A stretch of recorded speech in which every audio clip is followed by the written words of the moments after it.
Okay, you know, if they were price gouging, wouldn't the profit margin be 30% instead of 1.2%? I mean, this whole thing is absurd. The Washington Post directly cited communism about this in its story, saying it's hard to exaggerate how bad this is, that it's going to lead to shortages, black markets, and hoarding. Let's bring in for his reaction former chair of the Council of Economic Advisors, Kevin Hassett. Kevin, always wonderful to see you, sir. When you saw this plan, what was your reaction?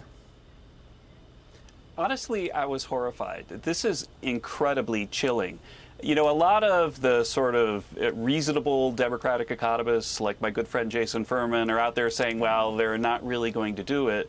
But if you look at Kamala Harris's record, you know, she's for Medicare for all, doing so you can't have your health insurance. She wants everybody to have a guaranteed job. She's got all these socialist policies that she's been walking back over the last couple of weeks. And now they come out, you know, now you know why they don't let her speak in public. She comes out with the craziest, silliest, and most economically illiterate proposal in the history of presidential politics. And honestly, she wants the government to set prices, and she really wants them to. That's the chilling thing. If she becomes president, this is going to be policy. You're going to go to the grocery store, and it won't be there, or if it is there, the shelves will be empty. That's what happens when the government sets prices. I actually wrote a chapter in the Economic Report of the President, or my staff did, when I was in the White House, that showed that when the government starts setting food prices, then that's when people start having famines and stuff, because the people who produce food can't afford to do so because the government pays them less than the cost. It's just terrible. I mean, it's being called remarkably, absurdly idiotic, breathtakingly idiotic.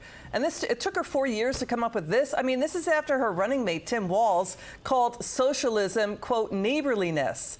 You know, she's copying Senator Elizabeth Warren, you know, Bernie Sanders. Kevin, the irony today is grocery giant Kroger just promised to cut prices by $1 billion after its merger with Albertsons. Let me back up. Let's watch Catherine Rampell of the Washington Post on this and listen to former President Trump. Watch this. What that would mean, which basically says, like, it's not going to be markets, it's not going to be supply and demand that's determining how much your grocery store charges you for milk or for eggs. It's going to be some bureaucrat in D.C., which seems like totally unworkable, first of all, for the FTC to be deciding like how much Kroger charges for eggs in Michigan. But it also would be very bad for markets. We've seen this kind of thing tried in lots of other countries before: Venezuela, Argentina, the Soviet Union, et cetera. It leads to shortages. It leads to black markets.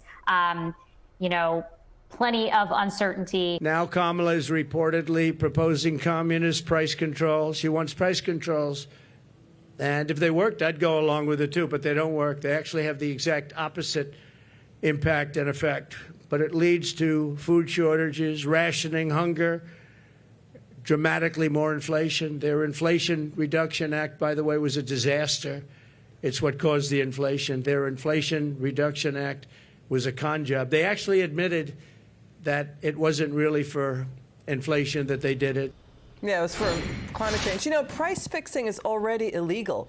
You know, Kevin, what's next? Price controls on car insurance, baby food, pet food? Sure. I mean, all are up double digits under Biden and Harris. Right. Well, the fact is that Harris's proposal is modeled after a proposal by Elizabeth Warren that's so open-ended that the government could basically set the price for everything.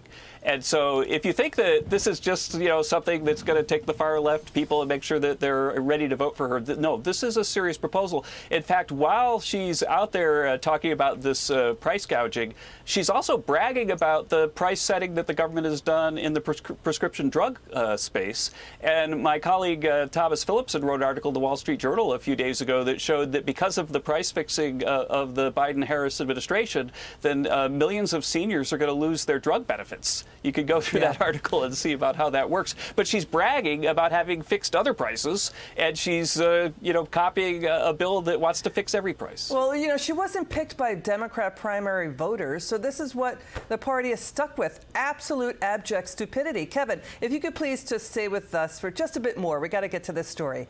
Okay, coming up next, turning to this. Harris also said the government should subsidize housing with even more of your money. Didn't that get the U.S. into the banking and financial crisis, triggering the Great Recession in 2008? More of this same poison? It's so dumb. Grady Trimble standing by live in D.C. with more. Grady. Hey, Liz. Vice President Harris says this plan she laid out today will help get 3 million homes built in the next 4 years to bring down the cost to buy or rent a home. Here's some of what's in that plan. A tax incentive for building starter homes, a $40 billion fund to spur housing construction. She wants to cut red tape, stop Wall Street investors from bulk buying homes, and she wants to help with first-time home buyers' down payments. While we work on the housing shortage, my administration will provide first-time home buyers with $25,000 to help with the down payment on a new home. We can do this. We can do this. She says we can do this, but there are questions about whether Harris could if elected, because a lot of these proposals would require congressional approval. They'd also likely lead to more government spending and maybe more inflation, according to some folks, including investor and author David Bahnsen. Here's what he says. Giving people $25,000 to buy a home does not make a home price cheaper. It makes a home cost, well, about $25,000 more. Points out the housing affordability crisis is on the supply side, feeding more demand with increased deficit spending, he says, is the opposite of what this situation calls for. And at his press conference last night, former President Trump said he'll tackle the housing crisis by opening up federal lands to build houses, getting rid of unnecessary regulations, and improving supply chains. And by the way, Liz, the Harris proposal also includes opening up federal land, so maybe some bipartisan support there, although Republicans are blasting the rest of it. Liz? Thank you, Grady Trimble. Okay, let's welcome to the show the CEO of American Majority, Ned Ryan, and we're welcoming back Kevin Hassett. Thanks, gentlemen, both. Ned, your reaction to that new agenda of Harris? Well, apparently we're not going to address what caused all this inflation in the first place. Obviously, they're out of control government spending, printing up money like it's monopoly money, the rising cost of fuel because of their obsession with the global warming hoax. And their response to all of this is, we caused inflation. We're going to try and fix inflation with more things that caused inflation. Liz, it's absolute insanity. But I guess this is what you get when you have two neo-Marxists at the top of the ticket. The crazy part to me, Liz, is we literally have two neo-Marxists at the top of the Democratic ticket, and I'm sitting here wondering, why did we even fight the Cold War if we're going to accept these ideas, this ideology is legitimate as though it belongs in U.S. politics?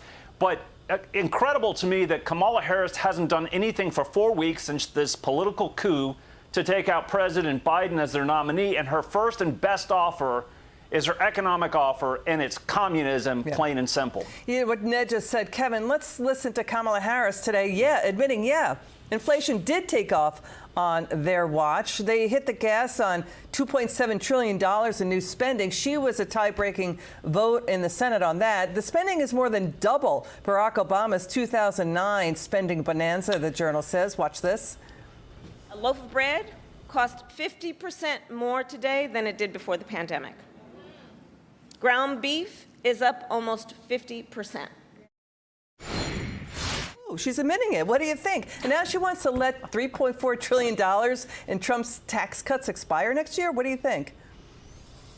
Yeah, I don't think that she understands what causes inflation. But to go to the housing thing, she promised that she would build or help subsidize the building of 3 million new homes. Well, one of the things that's been driving housing inflation up so much, it's actually gone up more than overall inflation, is the open border. So there are 5, 6, 7 million people who need a place to stay who are moving into places all over the country and driving up prices. And so if you think about it, the 3 million that she wants to build won't even cover the 5 million illegals that she's let across the border.